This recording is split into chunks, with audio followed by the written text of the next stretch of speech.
will show to you how to water orchids in semi-hydroponics. A lot of you have asked me for a lot of time to make this video, and I finally got to it. So here it is, the orchid pot. Here I have my Phalaenopsis leodoro, and here we have the little two holes on the side of the pot, which provides the reservoir of the pot. And here I have my can of water, and I have used reverse osmosis water because it is very low on minerals. I have about 9 parts per million on the water, and I have added the fertilizer to the desired concentration. Because I am watering once a week, and my orchids need about 125 parts per million of nitrogen per week, I have actually used the first raise calculator of nitrogen, so we know how much to use. There we will you will find a link in the description of this video with that calculator, and usually I'm using MSU fertilizer, but this one, it is a very low one, and it is a 456 NPK, and for this particular brand I needed to add about 2.3 teaspoons of fertilizer to 1 US gallon of water. A US gallon of water has about 3.4 liters of water, so you need to pay attention to what measurements you are using.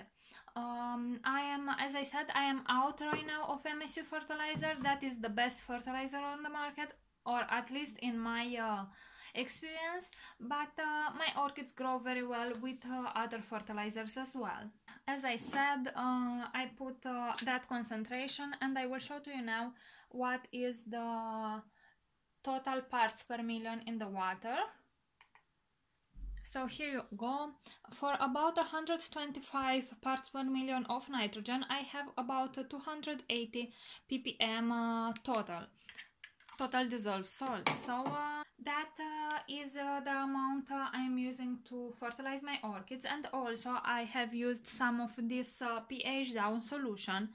Mine is from Canna, and let me show to you. It contains 3% nitric acid, and that is quite good for my orchids. It is very stable. You need to find a pH down solution which won't alter the pH in time, because the water will stay there for about 7 days, so we need to make sure we are using it correctly.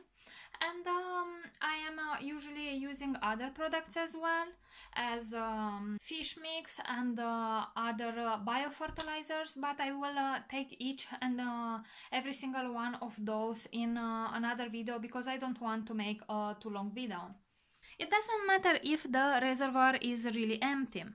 For example, mine still has water, and I have watered this orchid 7 days ago, and even though the reservoir is not yet finished, I will actually replenish the water in the reservoir, because we want the orchid to have fresh water all the time.